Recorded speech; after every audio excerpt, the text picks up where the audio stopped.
So today I would be discussing the two models specifically in generative machine learning models.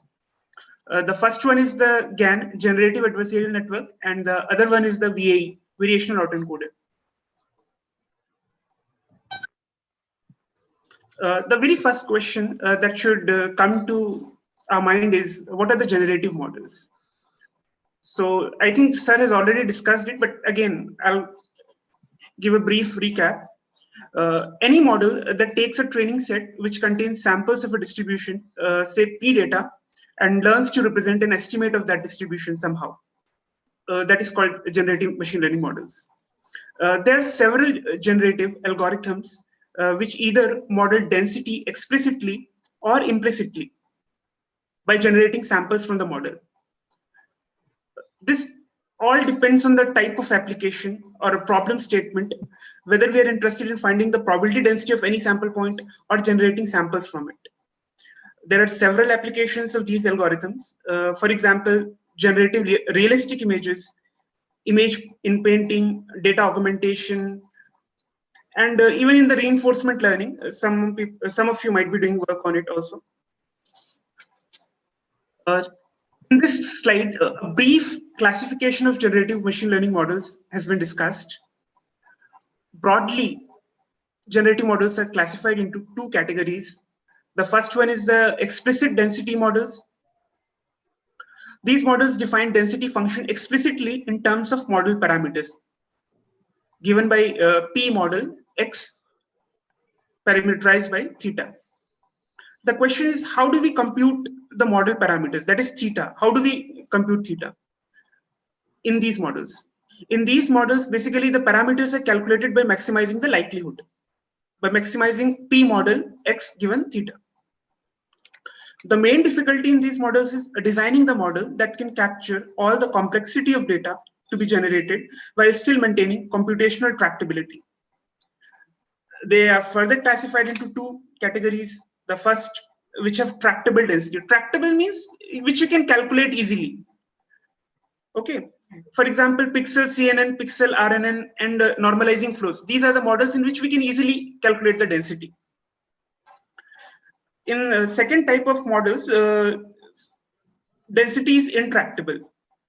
So what do we do actually? We use variational approximation to maximize the likelihood.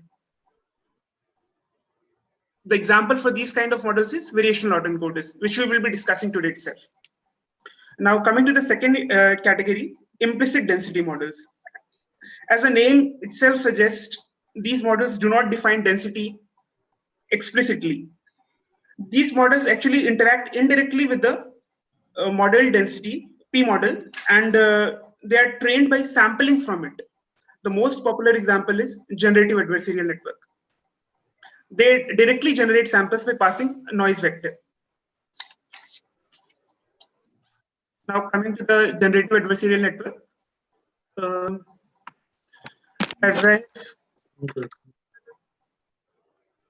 As I mentioned earlier itself, the GAN is an implicit density model.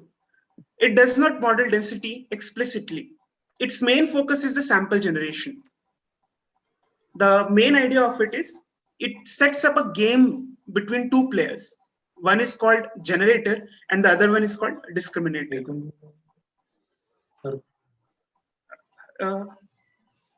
Yes.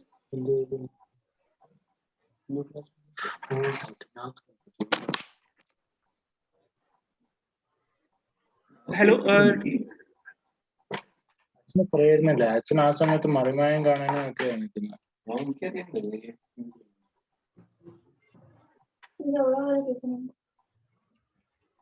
Please stop talking among yourself.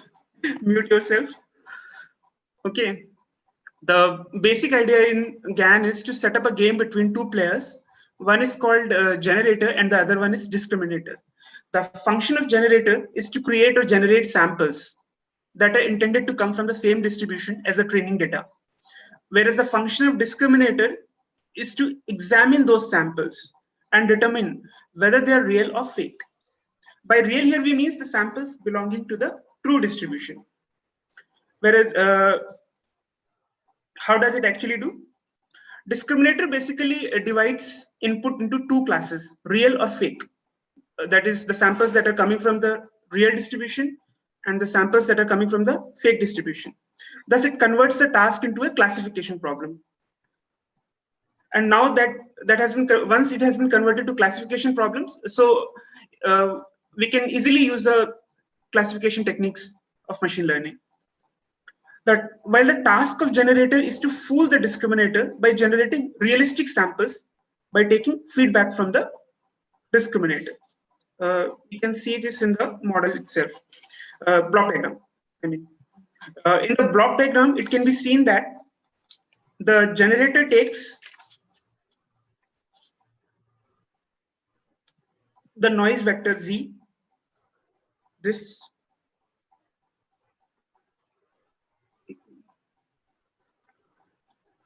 and generates sample GZ. Generator takes noise vector Z and generates sample GZ. Both real input, this is X, and the fake input, that is GZ, are fed to the discriminator, where it outputs whether the input is real or fake by assigning some probability corresponding to each input. That feedback goes back to the generator and it updates its parameter accordingly and tries to generate sample realistically. Again, discriminator updates its parameter and outputs some probability. This process of learning goes on. Finally, an equilibrium is reached when the discriminator fails to differentiate between real and fake samples. Then we say that the generator has learned to produce samples from the real distribution. This slide further explains the generator and discriminator in more detail. Generator is represented by a differentiable function G. G is a function from Z to X, basically a mapping from Z to X. It takes Z as a noise vector, noise as input, and generates sample X. Generator is usually implemented by a deep neural network. That theta G is represents the parameters of the generator network, basically that deep neural network. G is usually sampled from some simple prior distribution, usually Gaussian is taken. Coming to the discriminator is also represented by a differentiable function. Mathematically, it's a function from X to closed interval 0 to 1 because it outputs a probability. It assigns a probability to each input. So it has to be between 0 to 1. It is also implemented by a deep neural network. Now, there are two cases. When the input has come from the training set, a true data set, then discriminator tries to output or assign the maximum probability, that is towards 1. DX tries towards reach the value 1, highest probability. When input has come from generator or fake data set, then discriminator tries to assign the least probability, that is towards 0. Whereas generator, on the other hand, tries to make this DGZ towards unity. It has the opposing objective. Generator wants to make it realistic. So it works opposite to the DX, opposite to the discriminator.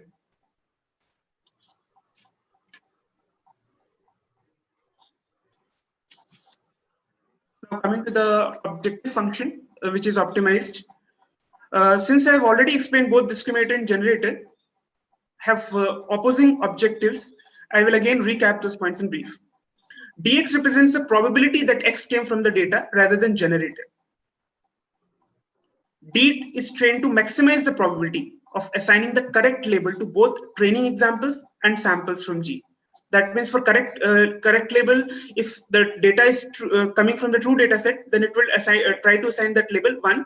And if it is coming from the fake data set or coming from the generator, then it will try to assign 0 value. Both play the minimax game with the value function VGD. This is the minimax value function. G is trained simultaneously to minimize log 1 minus dgz. In the previous slide, actually, I just wrote generators tries to make this 1, maximize towards 1 unity. In other word, we can also say minimize this log 1 minus dgz. Both are same. This VGD function which we have derived from binary cross entropy laws. Most of you actually know that. And network parameters are updated by optimizing value function VGD using backpropagation algorithm. So this is the generator GAN network has ended. I have not discussed its drawbacks, but the major drawback of GAN networks is mode collapse problem. When the distribution has several modes, it is not able to generate data from all the modes. That is a major problem in GAN. And vanishing gradient problem is also actually observed, but that could be somehow solved or somehow remedied, actually. Now coming to the variational autoencoder. First of all, it's an explicit density model. It explicitly represents the model density. It models, although it models density explicitly, but its computation is intractable. So some approximations are taken. We'll come to that as we go further. Third main point is that it has an encoder-decoder architecture. Some people gets confused it with autoencoder architecture because it looks like that. It has some resemblance. I don't say it doesn't have any resemblance. It has some resemblance, but not completely. Let's discuss the difference between them.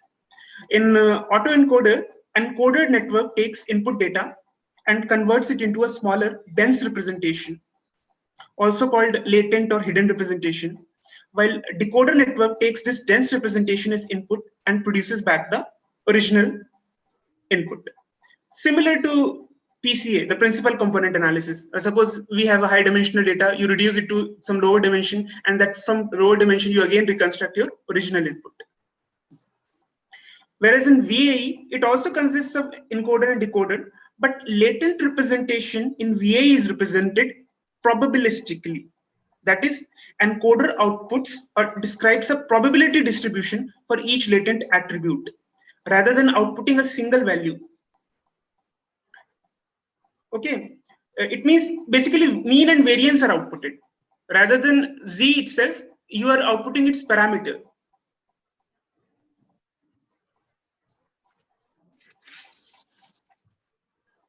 In this slide, we'll be discussing VAE in a little bit more details.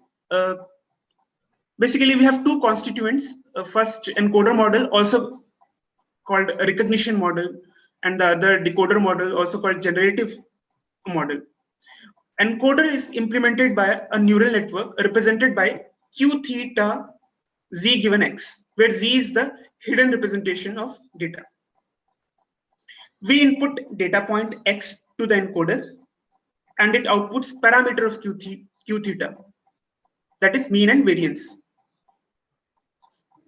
For each latent variable, suppose 10 latent variables are there. Suppose you have taken 10 latent variables, so that means 20 parameters would be outputted for each latent variable, mean and variance. Okay.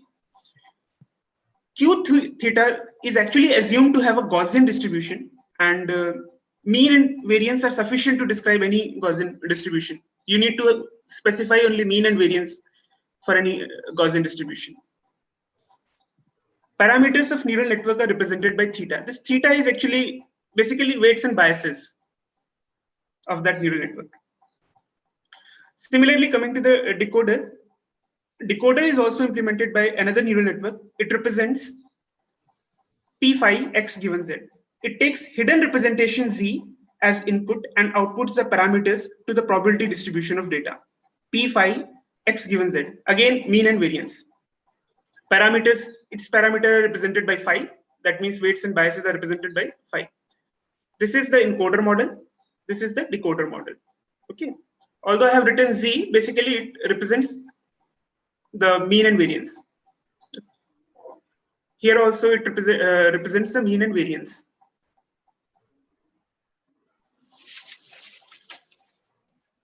Now the question is, how do we calculate these model parameters, that is theta and phi? In other words, weights and biases. How do we calculate? We need to have some objective function, some loss function, just like in GAN we had a VGD value function, or in some other model, some KL divergence. What is the main objective function in the VA? The main objective function is we actually maximize the likelihood or minimize the negative log likelihood. Both are equivalent.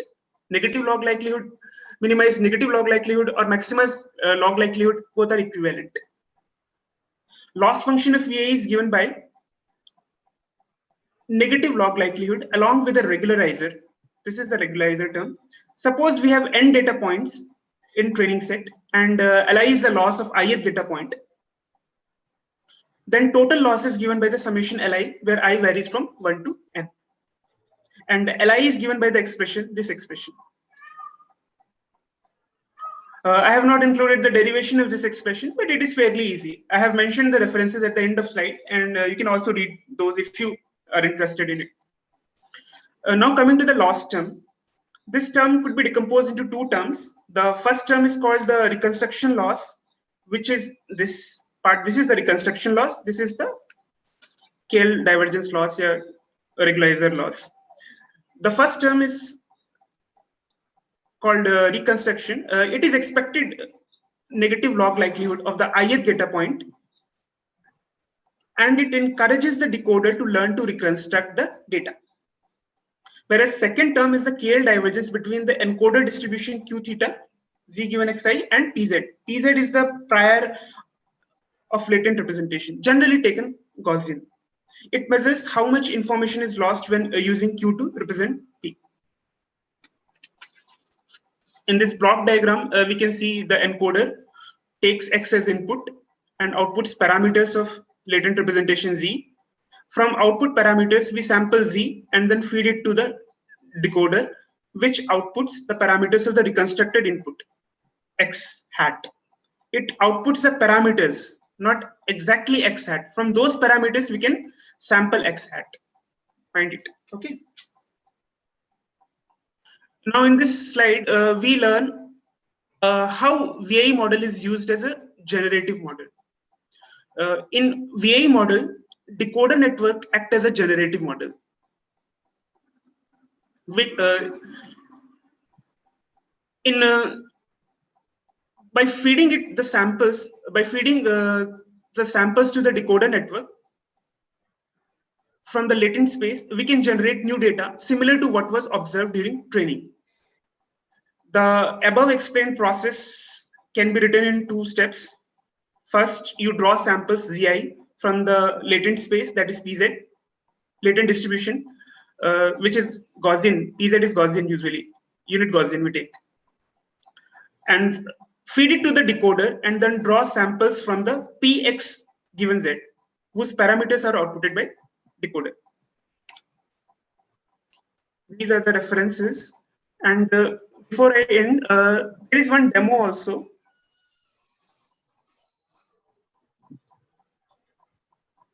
Let me.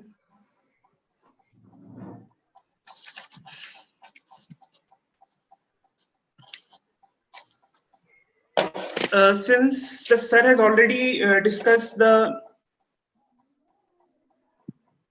rejection sampling and MCMC with all of you, so it's a small demo. In this demo, two algorithms have been implemented. The first one is the rejection sampling, and the other one is the Metropolis hasting or MHLGO. MHLGO is basically a type of MCMC, Markov chain Monte Carlo algorithm for sampling. So first of all, I would be discussing rejection sampling. I have taken one-dimensional distribution from which we want to sample from. Basically, that is, I have taken the double gamma distribution. Our target is the double gamma distribution from which I want to sample.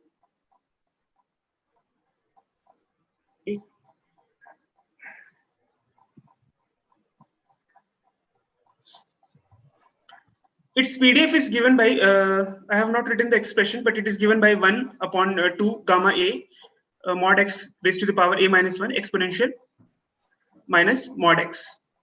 You can find the expression for its PDF in any standard text. A is the parameter. In cell 1, the first few lines, I have imported the basic modules which we are going to use: NumPy, Pandas, Matplotlib, SciPy. SciPy is basically used for this statistical distributions. Our main target is to sample from double gamma distribution. I have taken the normal distribution for envelope from which we are going to actually sample. Okay.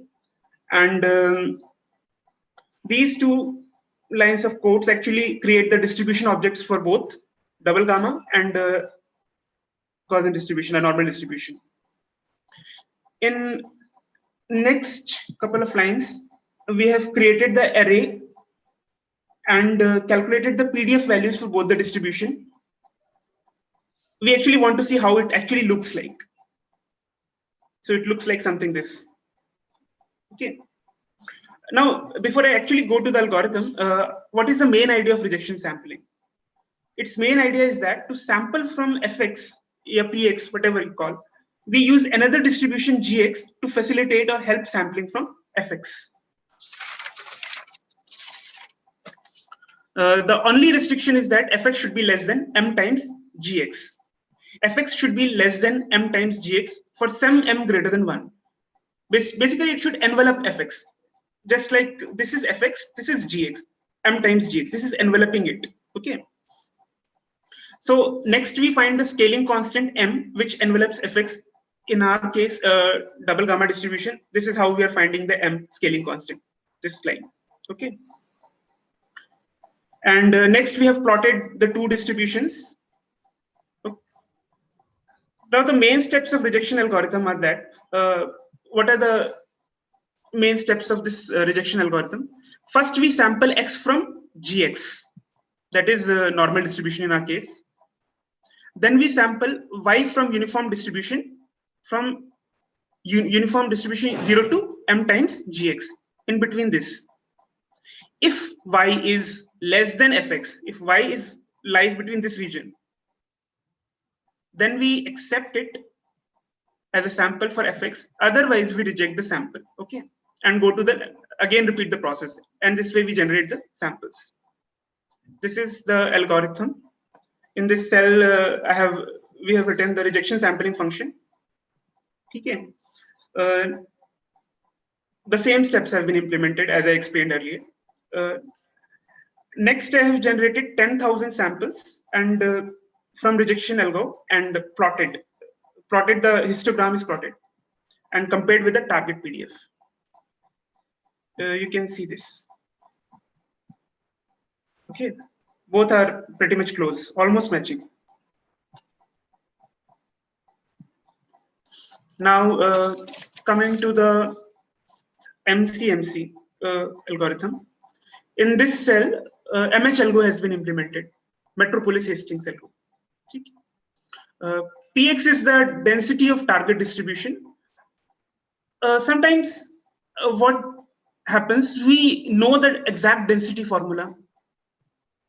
In our case, in gamma distribution, we know the exact formula, but it is not possible. Sometimes we don't know the normalizing constant in density function. So it is okay. Metropolis Hastings algorithm allows us to have that much freedom. We can have even proportionality also. Even if we know Px up to some proportionality, it is enough to sample from using MHAlgo. The next lines of code implement MHSampler function. I hope you are all aware of MH algorithm. So I'll discuss briefly what is Metropolis Hastings algorithm. First, we take the initial state by picking a random x. In step 2, we find new x dash according to the proposal distribution. That proposal distribution is generally taken Gaussian. It is represented by q x dash given x. Since it's a MCMC, the next sample depends on the previous sample. In third step, we accept x dash with uniform probability according to acceptance ratio a x dash x.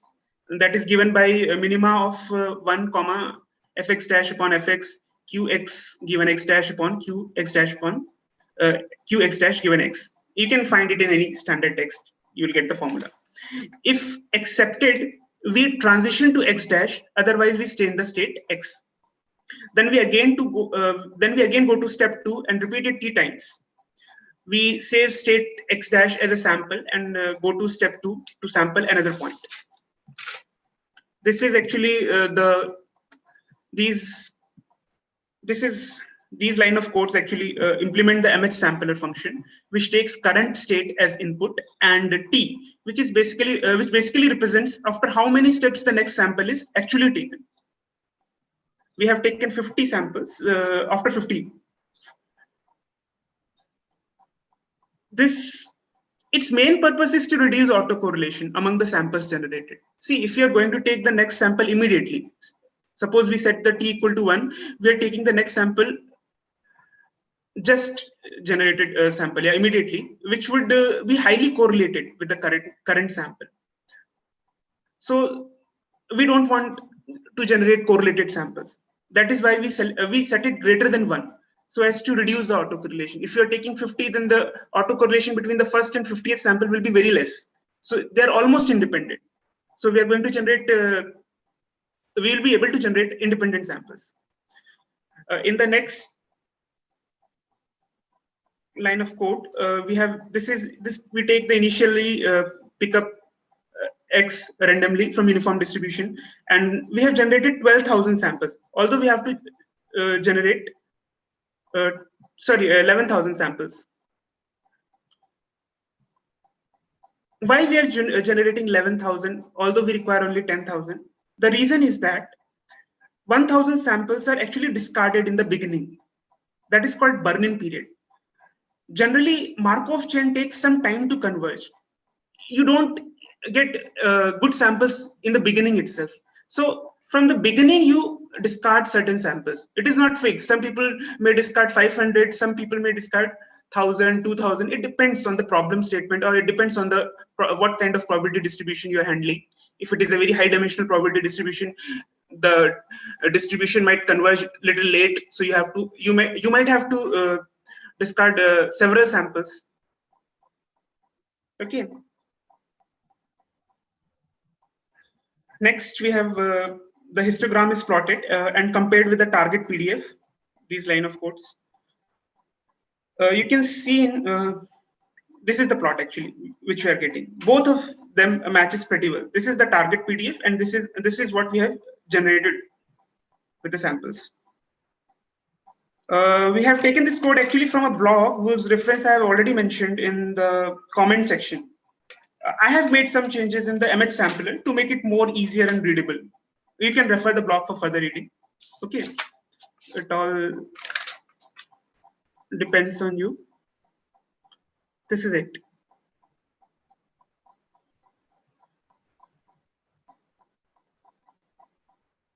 If you have any doubts, you can ask, or we may end the class. In the MH sampling, like you had chosen the variance of the normal distribution as 2.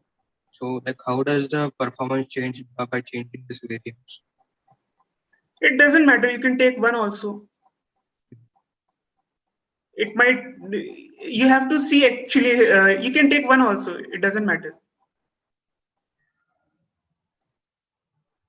Generally, normal distribution is taken, but they have taken 1, 2 itself. So I haven't changed it. You can take 1 also. It doesn't matter. It may take some. Will it be determined by trial and error, or? See, generally people take uniform distribution or standard normal distribution. You don't have much choices. Actually, you choose proposal distribution to be easier one, from which you can easily sample. And the only choices which are available with you are Gaussian, normal Gaussian, any Gaussian or uniform distribution. So pick any one, take any, you can choose any scale. Generally, people take only one unit normal Gaussian. Okay.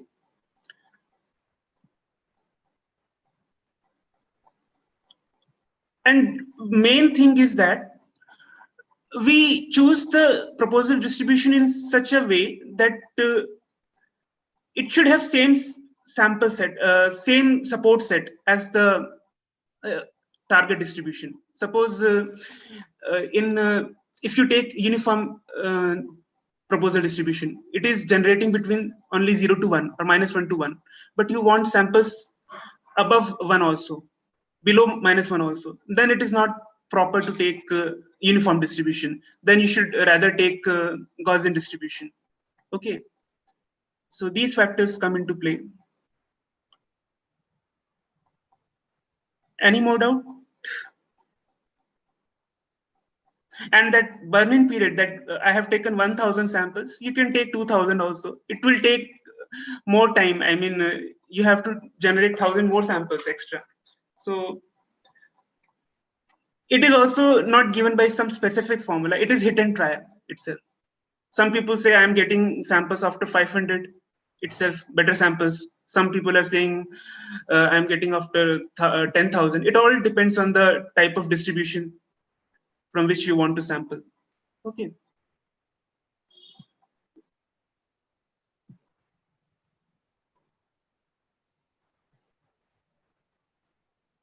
Anything, anything you want to ask? In the slides also.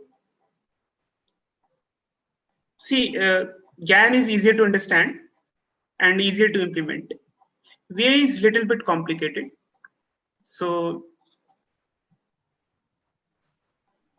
a few things you might not understand in a first go. So you have to read it carefully.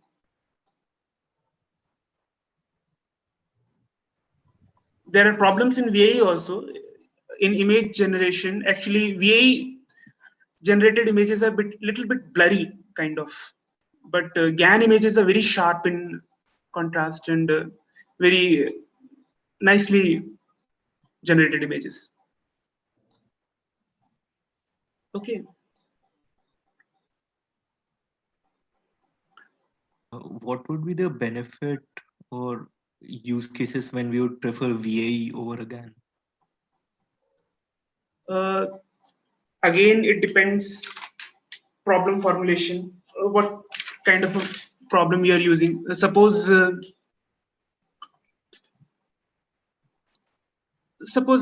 in the image itself, GAN supposed to work better. GAN is actually found to be working better, but in some problems, VAE might work better. It depends on the problem, or sometimes even both the algorithms are not working well. So we try some other method. Normalizing flows is also another kind of a generative modeling technique. When we do have the exact probability distribution with us, but we are not able to exactly sample from it, then we go for a normalizing flow. Even this VAE might not work. Okay, even GANs does not work, then NF might work. It all depends on what kind of data you're handling. In some data, there is a autoregressive property, some data follows. So you might be using pixel CNN model. That is also a kind of a generative algorithm. So there is not a fixed answer actually, when which might work better. You have to see all the algorithms. I mean, something you can infer by looking the data, by observing the data. Yeah, by depending, suppose the speech data, for example. Speech data, the next syllabus which you're going to is slightly correlated with the previous sample. So you can use autoregressive models. Autoregressive models are supposed to work better in fact, Pixel CNN, Pixel RNN, these models work better in speech data. There is a very famous paper, WaveNet paper of Wood et al. Some of you might have even gone through it. I don't know exactly, but in that Pixel CNN works better.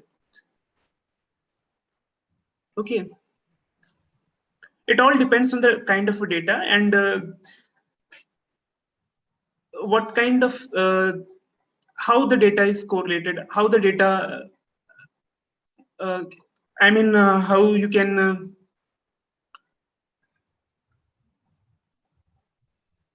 how you can model it efficiently. Generally, GANs are better working on image inpainting task, image generation task. Generally, what I have seen.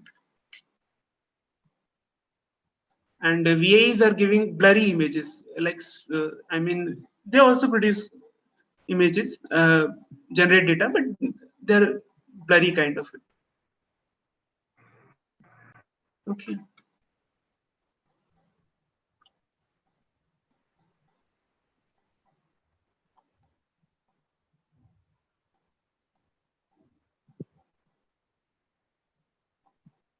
Anything?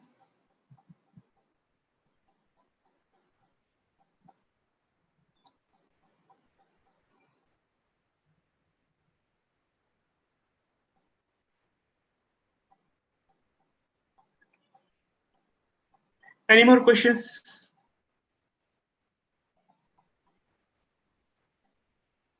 Okay, how to measure accuracy performance of GAN? Actually, in images, see, visible parameter is there. I mean, how visually pleasing images you can, but it is not. Other things are there in image. Other parameters are how to compare the two images. And suppose I'm giving you one example in XY model. Yeah, suppose I think Ising model has been taught to you. Okay. In Ising model, there are certain observables which we compare with. Generally, in Ising model, MCMC algorithms are used. That gives us the baseline data, and GAN algorithms are also able to generate the same data. So we compare using observables, how closely they match. So we use two statistics, EMD statistics and percentage overlap. These are the two performance indices that we usually go for. Will the slides and codes be uploaded in Hello ID? Yes, code will be uploaded.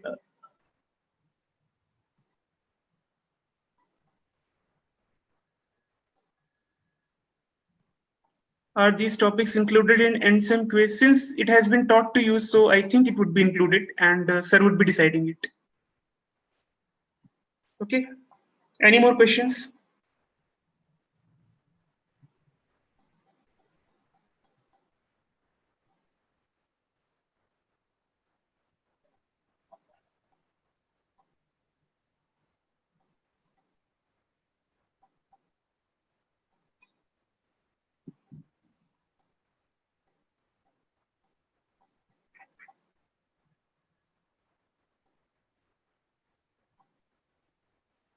Hello.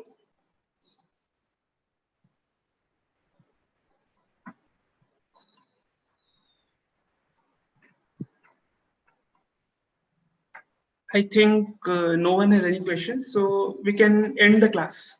Okay. Thank you. Thank you. Thank you, sir.